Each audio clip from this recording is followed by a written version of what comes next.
Hi കൂട്ടുകാരെ, അപ്പോൾ ഞാൻ ഇന്നൊരു പാചക റെസിപ്പിയുമായിട്ടാണ് ഇറങ്ങിയിട്ടുള്ളത്. അപ്പം ഞാനിത് വെച്ച് ഉണ്ടാക്കി നോക്കി, എനിക്ക് സൂപ്പറാണെന്ന് തോന്നിയപ്പോൾ നിങ്ങൾക്ക് കൂടി ഒന്ന് പറഞ്ഞു തരാമെന്ന് വിചാരിച്ചു. അതിനാവശ്യമായ സാധനം എന്താ, രണ്ട് ഏത്തപ്പഴമാണ്. നമ്മുടെ അധികം പഴുക്കാത്ത പഴമില്ല, എന്നാൽ അധികം പച്ചയും ആവാത്തൊരു പഴം.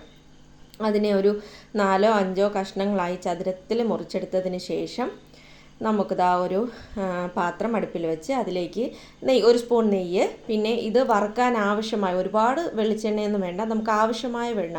പഴം ആയതുകൊണ്ട് തന്നെ പെട്ടെന്ന് നമുക്കതൊന്ന് ഒരു ഗോൾഡൻ കളർ ആയി കിട്ടും. അപ്പോൾ നമുക്കിതൊന്ന് ഒരു ഗോൾഡൻ കളർ ആവുന്നത് വരെ നമുക്കിതൊന്ന് വറുത്ത് എടുക്കാം. ഞാൻ ദാ ഒരുമിച്ച് തന്നെ എല്ലാം വറുത്ത് കോരി എടുക്കുന്നുണ്ട്. ഇതെല്ലാം ഗോൾഡ് കളറായപ്പോൾ ഞാൻ ദാ വറുത്ത് കോരി എടുക്കുന്നുണ്ട്. അപ്പോൾ ഇനി ഇതിലേക്ക് നമുക്ക് കുറച്ച് സാധനങ്ങളുണ്ട്. ദാ ഒരു 3 മുട്ട, പിന്നെ അത് കഴിഞ്ഞൊരു 3 സ്പൂൺ പഞ്ചസാര നിങ്ങൾക്ക് മധുരത്തിന് ആവശ്യമായ പഞ്ചസാര ഉപയോഗിക്കാം കേട്ടോ. അപ്പോൾ ഞങ്ങൾക്ക് ദാ ഇവിടെ ഒരു 3 സ്പൂൺ മതിയെന്ന് എനിക്ക് തോന്നി, അതുകൊണ്ട് ഞാനൊരു 3 സ്പൂൺ പഞ്ചസാര ഇട്ടു. അതിനുശേഷം നമ്മുടെ ഏലക്കയില്ലേ, നമ്മുടെ ഒരു 4-5 അല്ലി ഏലക്ക.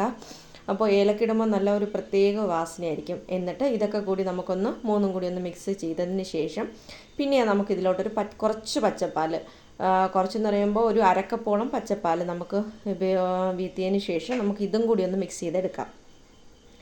ഇനി ഇതെല്ലാം നല്ല മിക്സ് ആയതിന് ശേഷം നമുക്ക് ഈ വറുത്ത് കോരി വെച്ചിട്ടുള്ള പഴവും കൂടി നമുക്കൊന്ന് മിക്സ് ചെയ്തിട്ട് ഇതിലിട്ടിട്ട് നമുക്ക് നന്നായിട്ടൊന്ന് മിക്സ് ചെയ്തെടുക്കാം.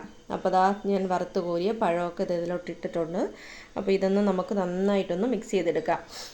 അപ്പോൾ നമുക്ക് കൂടുതൽ ക്വാണ്ടിറ്റി വേണമെങ്കിൽ ഇത് സാധനങ്ങൾ നമുക്ക് കൂടുതൽ ആഡ് ചെയ്യാം കേട്ടോ. ഇതിപ്പോൾ ഞാനൊരു 4-5 പേർക്ക് കഴിക്കാനുള്ള ആവശ്യത്തിനാണ് ഞാൻ ഉണ്ടാക്കിയിട്ടുള്ളത്.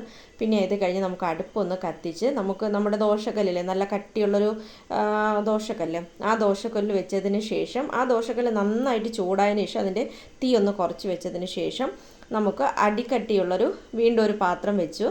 അതിലേക്ക് അല്പം നെയ്യ് ഒന്ന് ചുറ്റിയതിന് ശേഷം നമുക്ക് ഈ മിക്സ് ചെയ്ത സാധനങ്ങളെല്ലാം അതിൽ ഒഴിച്ച് ഒരു 15-20 മിനിറ്റ് ലോ ഫ്ലെയിമിലിട്ട് നമുക്കൊന്ന് കുക്ക് ചെയ്യാം.